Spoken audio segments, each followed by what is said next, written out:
আমরা গণতন্ত্রের রাজনীতি দেখতে চাই। সব রাজনৈতিক দল গণ অভ্যুত্থানের পক্ষে শক্তিগুলো বেড়ে আমরা সেই বাংলাদেশ করব এবং সেই বাংলাদেশটা করতে হবে। সাম্প্রতিক সময়ে ঐকমত্য কমিশনে আমরা সবাই আলোচনা করে যে জুলাই সনদ তৈরি করেছি, সেই সনদ বাস্তবায়নের মধ্য দিয়ে, যেই সনদের মধ্য দিয়েই বাস্তবায়নের মধ্য দিয়ে আগামী গণ অভ্যুত্থানের বাংলাদেশটা বিনির্মিত হবে। যেই সনদের ভিত্তিতে আগামী ফেব্রুয়ারিতে নির্বাচন হবে, সংসদ গঠিত হবে, আইন পরিবর্তন হবে, সনদকে বাস্তবায়ন দেওয়া হবে এবং যেই সনদের মধ্য দিয়ে গণ অভ্যুত্থানের যে আকাঙ্ক্ষা ছিল, যে আকাঙ্ক্ষার জন্য এবি পার্টি গত 6 বছর ধরে লড়াই করছে, ফ্যাসিবাদের বিরুদ্ধে কথা বলেছে, আন্দোলনের সংগ্রামে জনগণের পক্ষে আওয়াজ তুলেছে, গণতন্ত্রের মুক্তির লড়াইয়ের জন্য কথা বলেছে, বিএনপি, জামাত, ইসলামী আন্দোলন থেকে হেফাজত থেকে শুরু করে বাংলাদেশের মুসলিম জনগোষ্ঠীর পক্ষে কথা বলেছে, লড়াই করেছে। সেই রাজনীতির নাম হচ্ছে নতুন বাংলাদেশ পন্থী রাজনীতি।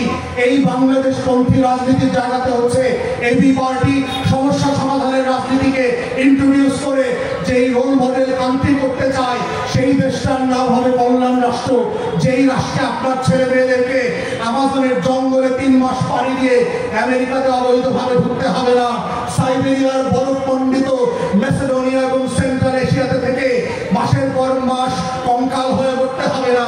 সেই বাংলাদেশটা আমরা তৈরি করতে চাই এবং সেই বাংলাদেশ তৈরি করতে আপনাদের মানিকগঞ্জবাসীর পক্ষে আমরা আহ্বান করছি, আপনারা শরীক হন, সবাই মিলে এই লড়াইতে শরীক হয়ে নতুন একটা রাষ্ট্র এবং রাজনীতিকে নির্মাণ করবার মধ্য দিয়ে আমরা বাংলাদেশটাকে বদলে দিতে চাই, মুক্তিযুদ্ধের বাংলাদেশকে নিয়ে আসতে চাই, গণ অভ্যুত্থানের বাংলাদেশকে নিয়ে আসতে চাই, নবাব সলিমুল্লাহর সেই শতবর্ষের অধিকারের বাংলাদেশটাকে ফিরায় আনতে চাই।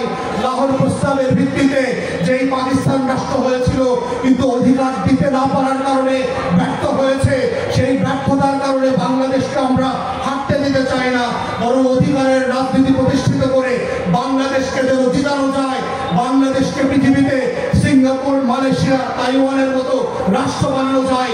সেই রাষ্ট্র বানানোর লড়াইয়ের নাম হচ্ছে এবি পার্টি, কল্যাণ রাষ্ট্র, অধিকারের রাজনীতি, সেবা ও সমস্যা সমাধানের রাজনীতি। সেই রাজনীতিতে সংযুক্ত হওয়ার আহ্বান জানিয়ে আমার বক্তব্য এখানে শেষ করছি। মানিকগঞ্জবাসীকে অসংখ্য ধন্যবাদ, মূল্যবান সময় ফল করে আমাদের সাথে থাকবার জন্য। আসসালামু আলাইকুম।